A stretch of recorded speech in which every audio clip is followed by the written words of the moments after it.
Welcome to 𝐒𝐿ow.cast. I am your host, Jeremiah Washington. We're sharing stories about people changing lives in hopeful ways for the life of the world. A ministry of Dominican Sisters of Springfield, Illinois, recorded live at Sacred Heart Convent. Hey friends, I'm excited to introduce you to one of my favorite Dominican Sisters of Springfield. I'm with Sister Bernadette Marie McGuire.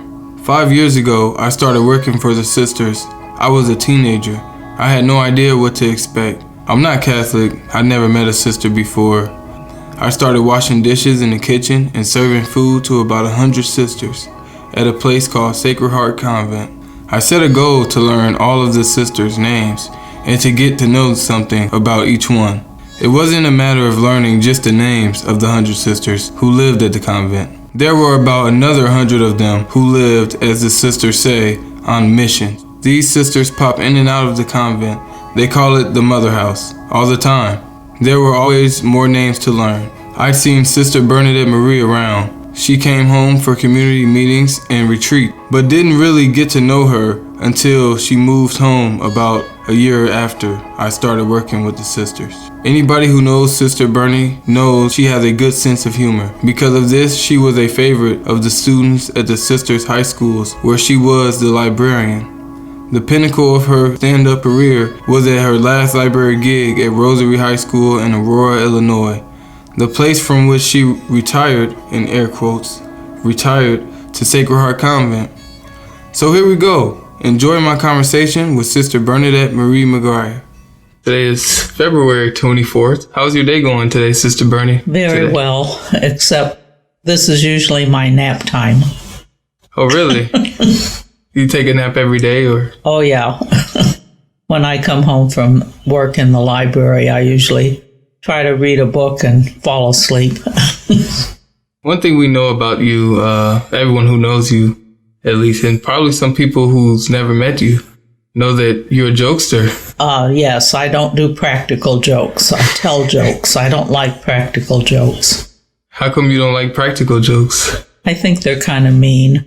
Kind of mean. People have enough problems in the world without my creating more of them. No, I never thought of it like that. Tell us about, when you streamed some jokes. Well, when I was at Rosary High School in Aurora, I was always telling the girls jokes in the library. And so when they had a talent show, they asked me if I would be in the talent show and tell some jokes, so I did. And so every year after that, I would have a little space in the talent show. And then when I came here to Sacred Heart Convent, they wanted me to stream some jokes to the girls back at Rosary, so I did that. That's how I got into that. I didn't like that as much as standing in front of an audience telling a joke, because then I could look at myself and I didn't like it as much as I did just doing it. Is it more of you getting a reaction from the audience? Yeah. Yeah, reactions. It's harder to do things that not. Well, they were a friendly audience, so it wasn't too bad. I could tease them a lot. If you don't mind, could you tell us one of your favorite jokes to tell? Well, my signature joke was, ask me if I'm an orange. Are you an orange? No. And they thought that was really funny. And I used to tell that joke at freshman orientation. I would say to the freshmen in the auditorium, ask me if I'm an orange, and they would ask me if I was an orange, and I'd say no, and then they'd all laugh. And I said, the reason I told that joke is one of the things you have to learn in high school is don't do every stupid thing that people tell you to do.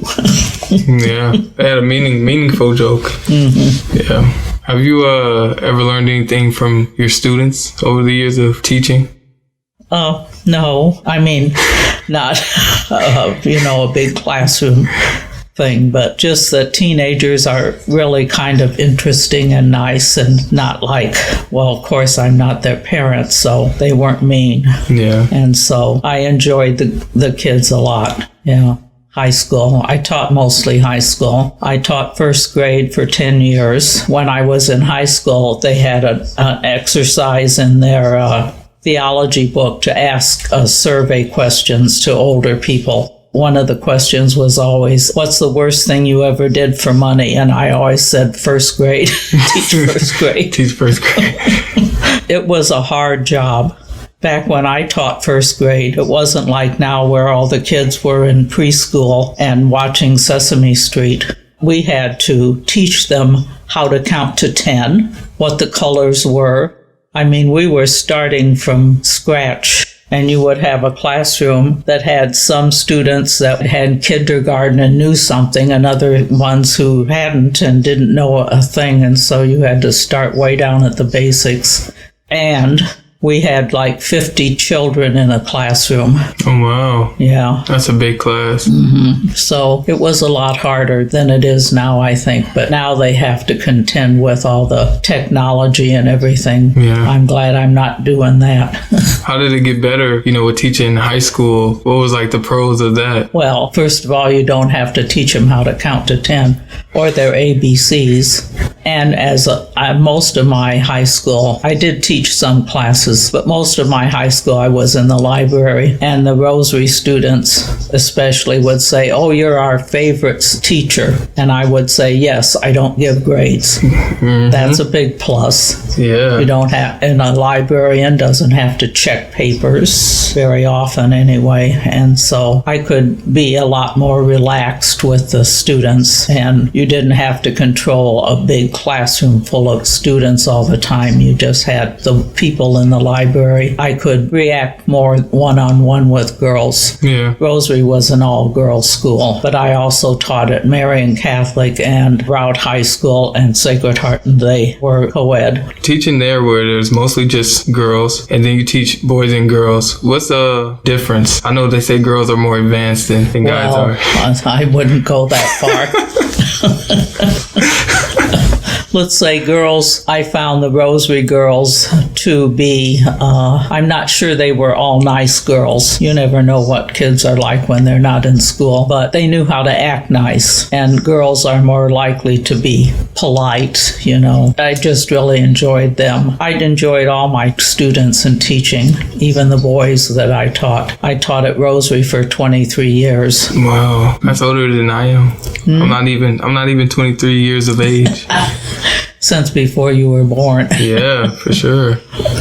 You mentioned being a librarian earlier. You told me that you knew when you were younger that you wanted to be a librarian. Yes. Why is that? I found out later in life that when I went to U of I for my master's degree, that I was addicted to library books, because one time we went early to help clean up the house we were going to live in, and the library was closed and I didn't have a book. I felt deprived. Anyway, my mother started taking us to the library. She loved to read, and so we went from the time we were small. I don't think I've ever been without a library book except that one time since I was 2 years old, and I would always go to the library, and I loved the lady who was our librarian. Her name was Mrs. Hun, so I knew that was what I really liked to do. What is it that draws you to books so much? I love to read, and I love to read all kinds of books, mostly historical mysteries. That's interesting. Or mystery stories set in other countries, because both of those kind you can learn something else besides the mystery, like what it was like to live then or in that country, what's different about it. So what do you prefer, being a librarian or teacher? Which one do you prefer to do? Oh, librarian. I had a feeling. Sometimes, even after I became a librarian, I would teach a class, like one class. And the last time that happened to me, afterwards I said, this wasn't as much fun as I remember it being. So you taught mostly in Springfield? I taught 13 years at Route High School in Jacksonville. And was librarian there also. And I taught 2 years at Our Savior's grade school in Jacksonville. I taught 6 years in St. Edward's in Chicago and 4 years in Odell. Is that Odell, Illinois? Yeah, Odell, Illinois. Then I went to Marian Catholic for 2 years in Chicago Heights. And then I went to Sacred Heart in Springfield, and I was there when it became Sacred Heart Griffin. And then I went to Rosary for 23 years. Visit springfieldop.org. That's Springfield OP, like Order of Preachers.org, and click on the Listen, See, Respond button to take a 3-day virtual retreat. Sister Bernie told me she grew up in Springfield and her family lived here for a long time. One brother lives in Decatur, and she has another brother in Arizona and a sister in Idaho, but she still has one sister living in Springfield. Take a listen. Well, I have one more sister. She lives right here at the Sacred Heart Convent, Sister Rosemary. Yeah. I know her. Uh-huh. So how does it feel to have relatives that are in the community? Rosemary's the only one that I've lived with, and it's wonderful. One of the things that happens all the time, though, is I'll tell a story that happened when we were young, or she'll tell a story that happened when we were young, and we don't agree on what happened. We say, and we're only 2 years apart, and she always says we had different childhoods. Oh, wow. Yeah, you two are like the complete opposite too. I remember when I found out you two were sisters. I couldn't even believe it. Hey, family. Yeah, it's a great comfort. So what made you become a sister? God.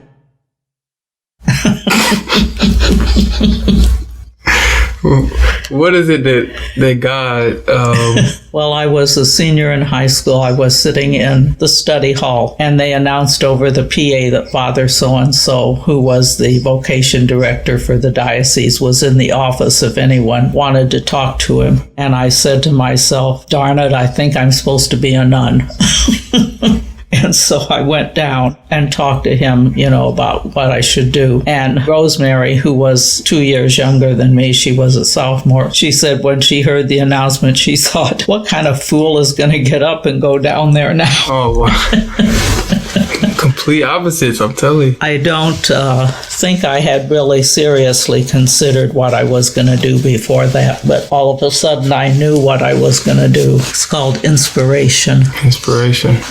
You think you inspired her to become one? Well, when she wanted to become a sister 2 years later, she didn't want to follow me because, little sisters don't like to always be following their sisters. And so she was looking at some other communities, but finally she decided to come to our community. And so she made an appointment to speak to the Mother General, and I happened to be the one who was in charge of answering the door that day. And so the Mother General had said to me, I'm expecting someone to come, so they'll be here and I'll be in such and such a place. So when the doorbell rang, I opened the door and there was Rosemary.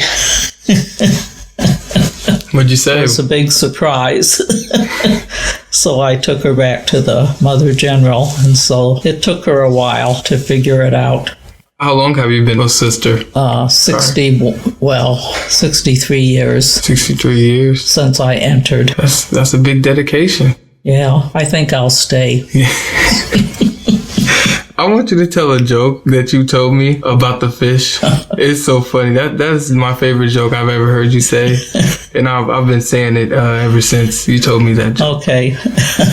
What did the fish say when he ran into a wall? What'd he say? Damn. That joke gets me every time. I can never get tired of that joke. I don't know if it's because I use the word damn. No, it's just how you say it.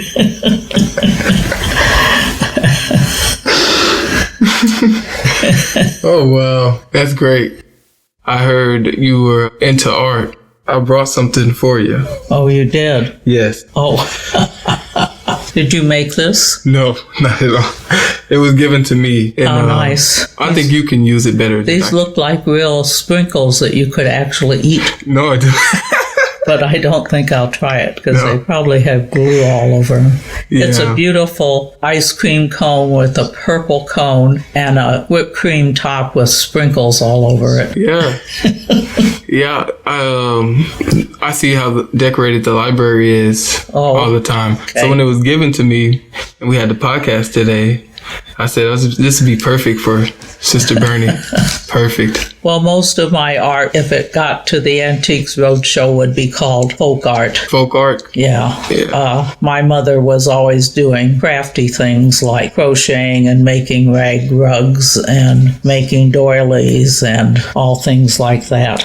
I think she would have been a good artist if she had a chance to have had the education for it, and so I just kind of picked it up. I wasn't particularly arty in high school. Yeah, so you liked art a lot? Yes, I do like art. What's some of the art that you made? Well, I made a lot of weavings, and I have some for different seasons of the year, like Lent and Christmas and Easter, different ones. A lot of my art is copies of famous art. Like I have a copy of Gauguin's picture of the 3 puppies, purple puppies on the table, and Picasso. I was making this one of Picasso. It's a woman sitting on a ladder holding a little bird. And I said to someone, this picture bothers me a little bit because the ladder is not leaning on anything. And the person said, the woman has her head coming out of her shoulder. She has 2 eyes on the same side of her face, and you're worried about the ladder.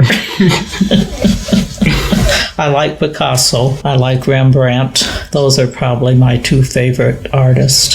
How come those are your 2 favorite artists? Well, Picasso is just so innovative. When I went to Notre Dame for one summer, they have an art museum there. Yeah. So I went to their art museum, and there's a Picasso, a picture of a woman lying in front of a mirror, and it's has 10 strokes, and the picture is there. It's like he just went, and there it was. And I like Rembrandt because he could paint things that were realistic. He painted a lot of Jewish people and Jesus too. And he lived right next door to the Jewish ghetto part of Amsterdam. And so he knew what they looked like. He used them as models. My favorite one is the picture of Simeon in the temple holding the baby Jesus. And the Jesus looks like a baby. And a lot of people who drew babies back in that day didn't look like babies. That was the picture he was painting when he died. It was unfinished. So someone else painted a person in the background, and everybody said, well, they should have left it alone. Wow. Yeah. One of my favorite, this is kind of a joke, one of my favorite stories about Picasso is somebody was interviewing him and they said, do you use real models? You know what Picasso's pictures look like? I haven't seen any Picasso pictures since high school. Well, they have 2 eyes on the same side of their face and stuff like that. So this person said, do you use real models? And Picasso said, where would I find them?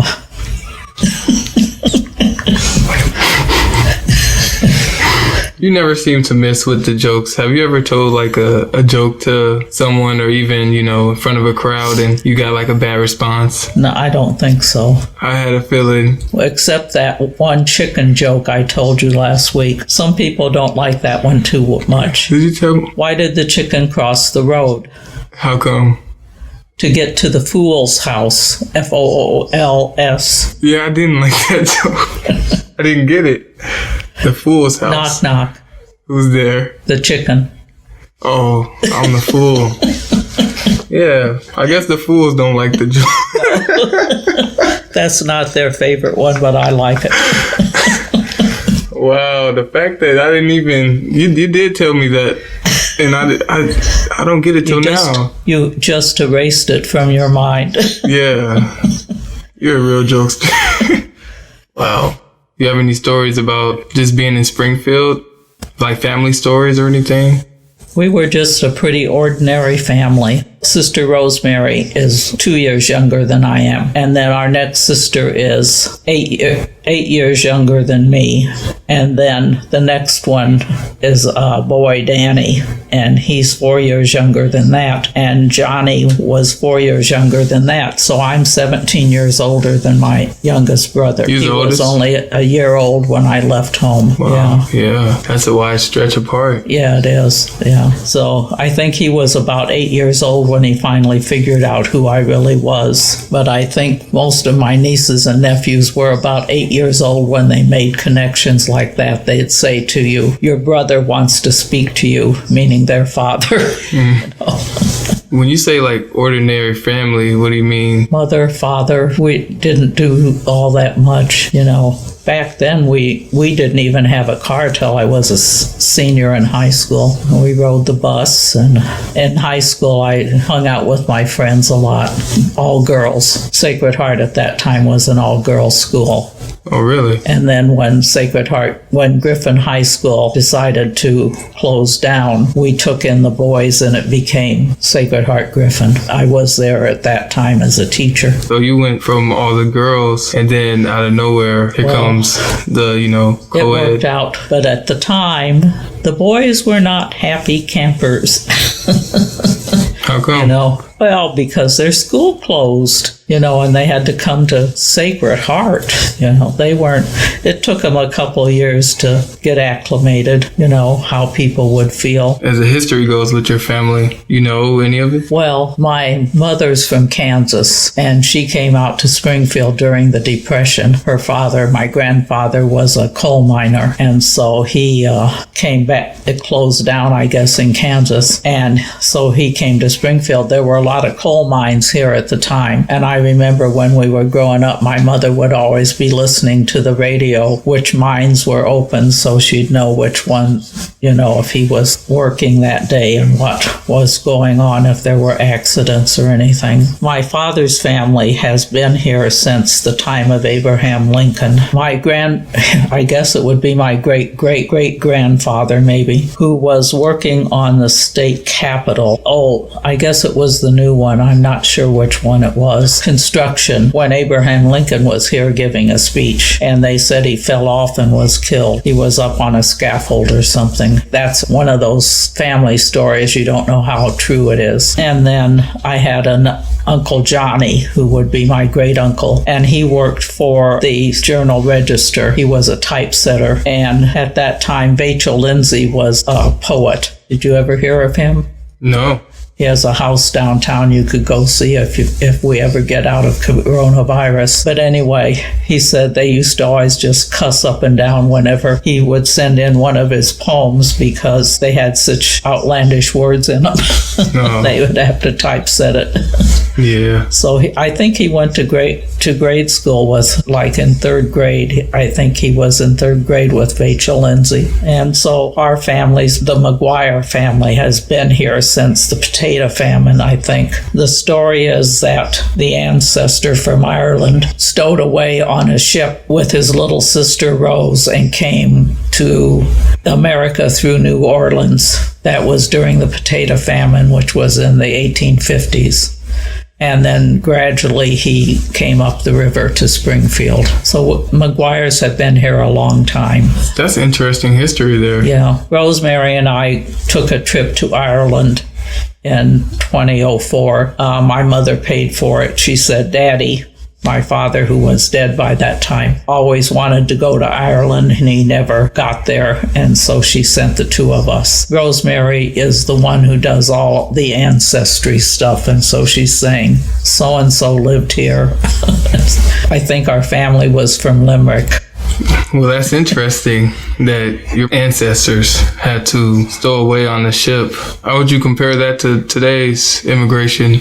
I presume since he was supposed to only have been 10 years old, and his little sister Rose was even younger, that they were orphans by that time because so many people in Ireland died during the potato famine. And if that happened today, they would have been unattended children coming in, and they would have ended up in one of the cages in the detention centers. According to the history, Rose disappeared in New Orleans, so we have no idea what happened to Rose. He somehow managed to come up the river.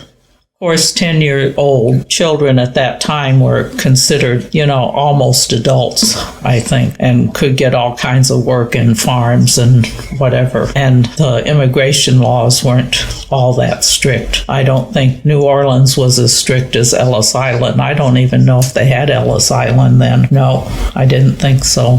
And they were just coming in. You wonder what would have happened to your family if they had lived now. Would they be in one of those detention camps? Yeah, it's pretty bad. It's just crazy how, like you mentioned, 10-year-olds back then, they did do a lot of work. You can work for companies on doing dangerous work that as a 22-year-old man myself wouldn't even do at the ages of 10. My mother's family had a tradition that my great-great-great-grandfather on her side was married to an Indian, and he died in the Civil War, and they had 2 small children. One was her great-great-great-grandfather, and he was only 10, and he was given out to a farmer to be a farm worker at that age. And the other one, I think, was apprentice to a watchmaker or somebody. Yeah, a 10-year-old was considered a valuable asset. Did you ever hear of the Orphan Trains? Yes. They would send children out of the slums of New York on the trains, and the train would stop at a station, and anybody there could agree to take the child. And we had one sister in our community who came on an orphan train, Sister Augustine. Luckily, she was taken by a nice family who raised her and, was very good to her. But a lot of the children were taken by farmers and other kind of workers and became maids or, farm workers and were not treated well at all. They wanted the children because they needed workers and you wouldn't have to pay them. You'd have to house them and feed them. But things are different now.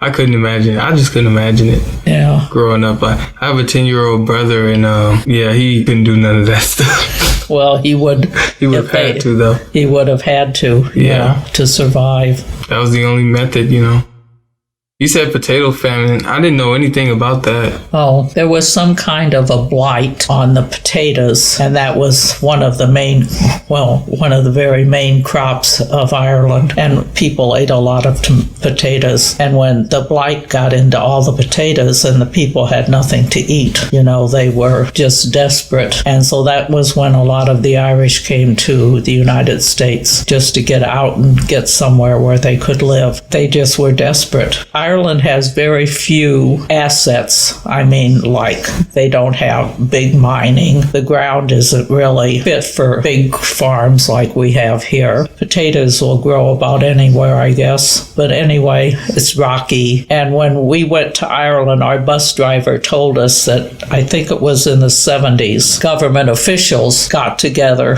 at a big meeting and they said, we have no assets. We're not going anyplace. The only thing we have is children. And so they decided at that time they would pay for education through college. We will educate our children. And at that time, when we went before the recession in 2009, Ireland was sitting high in the world. And it was mainly because of technology, and all these kids had gone to school and gotten degrees in computer science and stuff like that. They were really doing well because they had invested in their children.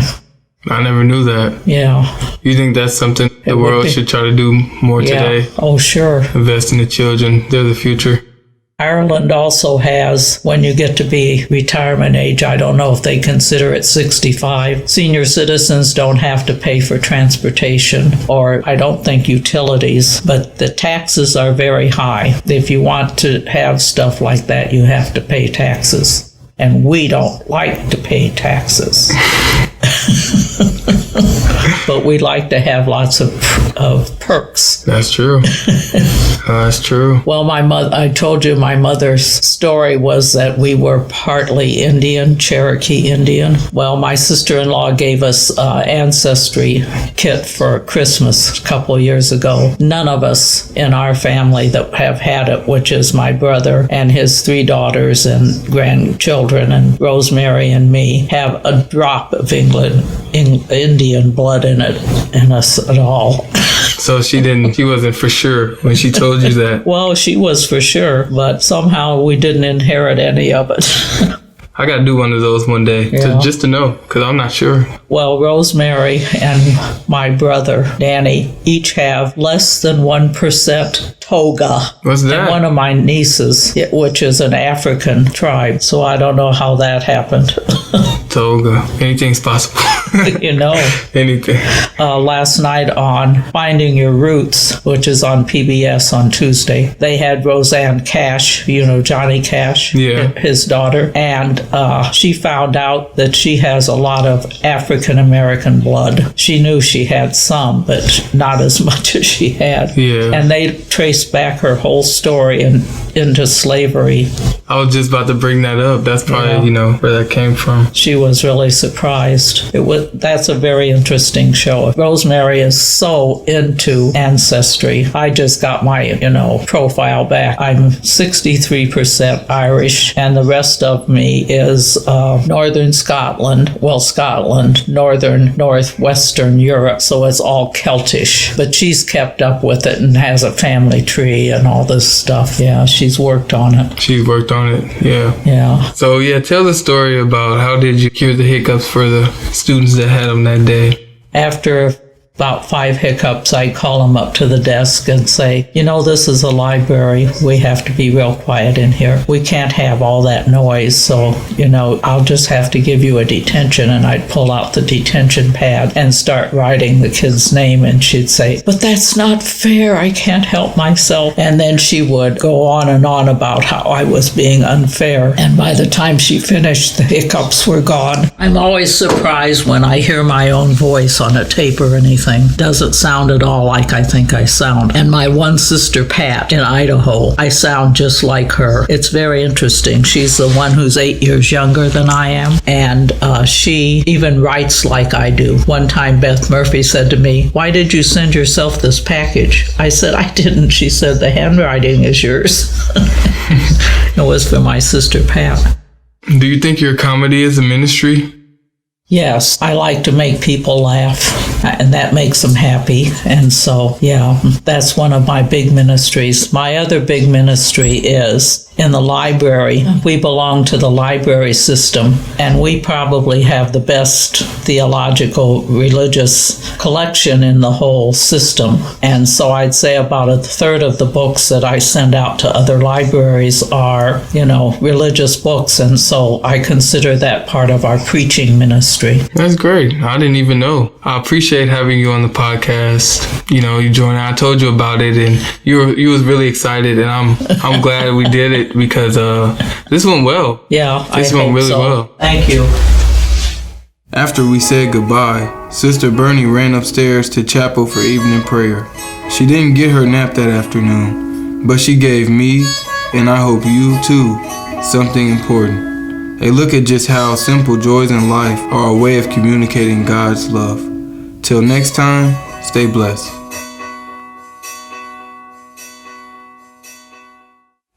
Thank you for listening to 𝐒𝐿o.cast. Join us next week to hear more stories about people changing lives in hopeful ways for the life of the world.